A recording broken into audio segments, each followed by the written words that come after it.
Buenas tardes, Katy. Buenas tardes, compañeros. Soy Alejandra Andrade y les voy a hablar sobre Sigmund Freud y sus etapas. Sigmund Freud nació en Preburn el 6 de mayo de 1856 en Londres. Murió el 23 de septiembre de 1939. En 1886 se casó con Martha y juntos formaron un consultorio de desórdenes mentales. Tuvieron una hija llamada Anna Freud. Fue una destacada psicoanalista y contribuyó al desarrollo psicológico. Freud fue un médico neurólogo austríaco de origen judío, padre del psicoanálisis y una de las mayores figuras intelectuales del siglo XX. Su interés científico inicial como investigador se centró en el ámbito de la neurología. Reemplazó tanto la sugestión hipnótica como el método catártico por la asociación libre e interpretación de los sueños. En su obra más conocida, La interpretación de los sueños, publicada en 1889, Freud explica el argumento para postular el nuevo modelo del inconsciente. Entre sus obras literarias, Freud tuvo 26 volúmenes. El primer volumen se trató sobre las publicaciones pre-psicoanalistas, manuscritos inéditos sobre su vida, estudios sobre la histeria. También publicó la interpretación de los sueños, sobre el sueño, tuvo ensayos y teorías sexuales, conferencias, trabajos y en fin. Sigmund Freud y el psicoanálisis. Es el padre del psicoanálisis, por lo tanto es un método que tiene como objetivo el tratamiento de enfermedades mentales. El psicoanálisis freudiano es una teoría que intenta explicar el comportamiento de los seres humanos y se basa en el análisis de los conflictos sexuales inconscientes que se originan en la niñez. Esta teoría sostiene que los impulsos instintivos que son reprimidos por la conciencia permanecen en el inconsciente y afectan al sujeto. El inconsciente no es observable por el paciente. La interpretación de los sueños, los actos erróneos, las fantasías, las ideas, el concepto llamado asociación libre. Trata de una técnica que busca que el paciente que exprese durante las sesiones de terapia todas las ideas, emociones, pensamientos e imágenes tal como se lo presentan, sin restricciones ni ordenamientos. El origen del psicoanálisis, la relación entre Sigmund Freud con Charcot y Breuer, el origen del psicoanálisis.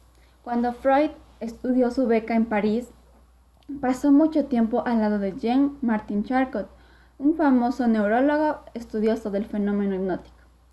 Una vez finalizada la beca, Freud regresó a Viena y compartió las teorías de Charcot con otros médicos, pero todos rechazaron su propuesta, salvo uno, Joseph Breuer. Breuer tuvo un papel importantísimo en la vida de Sigmund Freud como figura paterna, aconsejándolo en los distintos aspectos de su carrera, que compartían apoyándole económicamente y establecieron un consultorio médico particular. El caso de Anna O. Anna, su verdadero nombre era Bertha Pappenheim y marcó un antes y un después en la carrera del joven Freud. Anna O era una paciente de Breuer que sufría de histeria, pero ambos se hicieron cargo de su problema. La paciente era una joven que en otoño de 1880 enfermó cuando tenía cumplidos sus 21 años. Inesperadamente su padre cayó enfermo y ella se vio obligada a cuidar de él. Fue tanta su atención hacia su padre que el gran descuido de ella se dio a sí misma que la produjo anemia y debilidad. Pero estos problemas que pronto la postraron en cama fueron seguidos por malestares aún más alarmantes como la parálisis y una grave perturbación del lenguaje, y otros síntomas que aparecen tras la muerte de su padre, por lo que diagnostican como histeria. El tratamiento de Breuer se concentraba en inducir a la paciente en un estado hipnótico y persuadirla para que rememorara las circunstancias previas a la primera aparición de cada uno de los síntomas padecidos. Al salir del trance hipnótico, dichos síntomas histéricos iban desapareciendo uno a uno. El médico realizaba este tratamiento 2 veces al día y Anna lo solía llamar como cura para la palabra. Brewer lo bautizó como método catártico y se concluyó que había padecido abuso sexual en su infancia por parte de un familiar y pese a que aparecía esta terapia, funcionaba. Apareció una transferencia sexual entre el paciente y el médico y luego de un problema con un falso embarazo que Anna había fingido para amarrar a su médico, enamorada de este terapeuta, Brewer se apartó de ella. El método catártico es una técnica psicoterapéutica que tuvo una aplicación en los inicios del psicoanálisis. Consiste en provocar un efecto terapéutico a través de la purga o descarga de afectos patógenos ligados a sucesos traumáticos a través de su evocación. La técnica fue creada por Joseph Brewer y desarrollada en colaboración con Sigmund Freud a finales del siglo XX en Viena. Brewer y la histeria. Pacientes que mostraban los síntomas de la histeria no tenían dolencias físicas. Sus síntomas eran el resultado de la acción permanente de ciertas experiencias traumáticas del pasado que se habían reprimido, aunque no se habían olvidado. Brewer no hizo públicos sus descubrimientos, pero los compartió con Freud. En este último utilizó dicho método, pero dejó de lado la hipnosis y en su lugar estableció el procedimiento de asociación libre o la interpretación de los sueños. La relación entre Brewer y Freud comenzó a decaer debido a varias discusiones en el campo de lo científico. La amistad acabó de romperse definitivamente en el año de una publicación conjunta de su libro que no le pareció a Brewer. La mente inconsciente. Sigmund Freud desarrolló un mapa topográfico de la mente en el que describió las características de la estructura y el funcionamiento de la mente.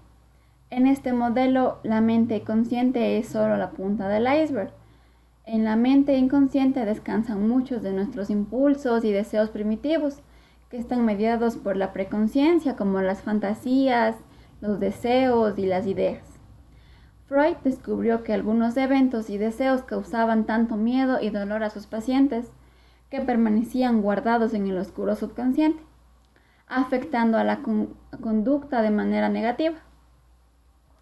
Esto sucedía debido a que al proceso que llamó represión, en su teoría de mucha importancia a la mente inconsciente, ya que el objetivo del psicoanálisis es hacer consciente lo que está molestando al inconsciente, por lo que podemos decir que queremos que en el proceso de tener fantasías podamos razonar y actuar debidamente a lo correcto.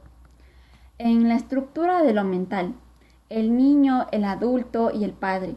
El niño sería el ello, el adulto sería el yo y el padre el superior. El niño, que es el ello, es la parte más primitiva de lo mental, de naturaleza inconsciente. Sus contenidos son las pulsiones agresivas y sexuales. Se mueve por el principio del placer y no se adjunta a las leyes de la lógica, el principio de no contradicción. El adulto, el yo, se forma en contacto con la realidad de naturaleza consciente. Permite adaptar a la actividad de la persona a las exigencias y características del medio externo y frenar los pedidos de ello. Es la parte ejecutiva de la personalidad. Frente al mundo exterior, el yo percibe los estímulos y acumula en la memoria experiencias sobre estos. También evita los que son demasiado intensos y enfrenta por adaptación a los estímulos moderados. Finalmente, a modificar el mundo exterior para adecuar a su convivencia. Se mueve por el principio de la realidad. El padre, que sería el super yo, como resultado del periodo infantil en el hombre vive en dependencia de sus padres, entonces surge el super yo. Tiene una parte consciente y otra inconsciente, y observa y sanciona los instintos y experiencias del sujeto, y los promueve en la represión de los contenidos psíquicos inaceptables. Es la base de la conciencia moral, que prohíbe y sanciona el ideal del yo y valora positivamente las conductas apropiadas.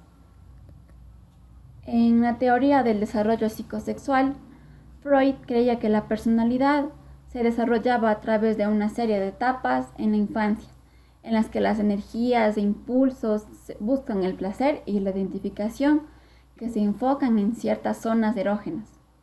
Se clasifican en zonas erógenas y la fase es oral, anal, la fase fálica, el periodo de latencia y la fase genital.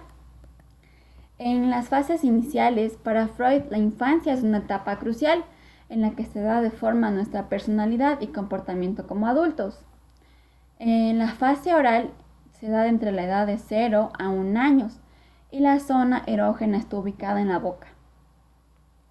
La principal fuente de interacción del bebé se realiza a través de la boca, que es de vital importancia para la alimentación, pero además de esta, el niño a través de ella obtiene placer gracias a la actividad satisfactoria, como la degustación y la succión. Por lo tanto, cuando su madre le quita el seno materno, los niños comienzan a sentir la histeria y comienzan a ser más molestos. La fase anal se da entre la edad de 1 a 3 años. La zona erógena son los esfínteres. El conflicto importante en esta etapa es que el control de los esfínteres, el niño tiene que aprender a controlar sus necesidades corporales. El desarrollo de este control conduce a una sensación de logro y de independencia. Por lo tanto, su madre en esta etapa le quita su pañal y también le ayuda a comer solo, lo que al niño le ayuda a ser más independiente. La fase fálica está entre la edad de 3 a 6 años. Su zona erógena son los genitales. Durante la etapa fálica, el enfoque principal del líbido se centra en los genitales y a esta edad los niños empiezan a descubrir las diferencias entre los hombres y las mujeres. Freud creía que los niños empiezan a ver a sus padres como un rival por efecto de la madre. El complejo de Edipo describe estos sentimientos de querer poseer a la madre y el deseo de reemplazar a su padre, que también podríamos describirlo como incesto en la etapa infantil. Sin embargo, el niño también teme que será castigado por el padre por tener estos sentimientos hacia su madre, y este miedo Freud lo llamó como la angustia de la castración. El niño varón comienza a identificar al padre del mismo sexo como un medio para poseer a su madre, indirectamente.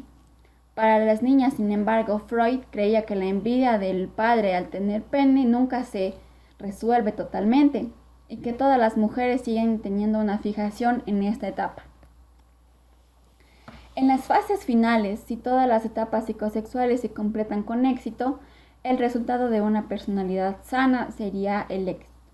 Si debido a algún problema no se resuelve en su momento, el individuo estará atascado en esta etapa y no tendrá una personalidad completamente sana. Tendrá varios atascamientos, como por ejemplo, no tendrá una vida social totalmente activa. Edades de la periodo de latencia serían entre 6 a 12 años. Su zona erógena no sería ninguna porque sus sentimientos sexuales están inactivos.